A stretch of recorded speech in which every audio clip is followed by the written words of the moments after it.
mpaka sasa tunaridhishwa na mwenendo mzima wa zoezi la kupokea na kutangaza matokeo, na kwamba na sisi tuna malalamiko yetu katika baadhi ya majimbo 4 ambayo tunaamini kwamba wale waliotangazwa kwamba ni washindi sio washindi.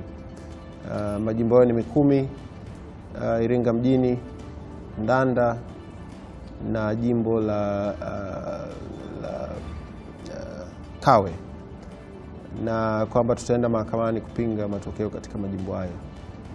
Wasimamizi wamevuruga matokeo katika majimbo hayo, kwa hiyo sisi hatuwezi kukubali. Jingine tumezungumzia leo ni swala la malalamiko ya Ukawa, kwamba utaratibu sio mzuri, uchaguzi umevurugwa. Sisi tunaamini kwamba malalamiko hayo hayana hoja, hayana msingi, kwa sababu maandalizi ya uchaguzi, siku ya kupiga kura, kuhesabu, kote kumefanywa na tume hiyo moja, tume ya uchaguzi.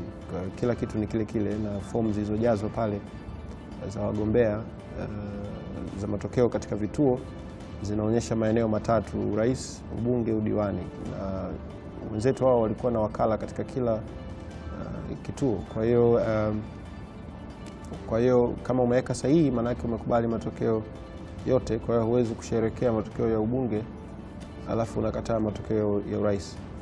Sisi tunachotaka ni kwamba nchi yetu isiingie kwenye vurugu, isiingie kwenye fujo, na wenzetu hawa kama wameshindwa uchaguzi wasiingize nchi yetu kwenye machafuko, watafute sababu nyingine ambazo kwa tathmini yao zimepelekea wao kushindwa, lakini sio kutafuta kisingizio katika watu wengine.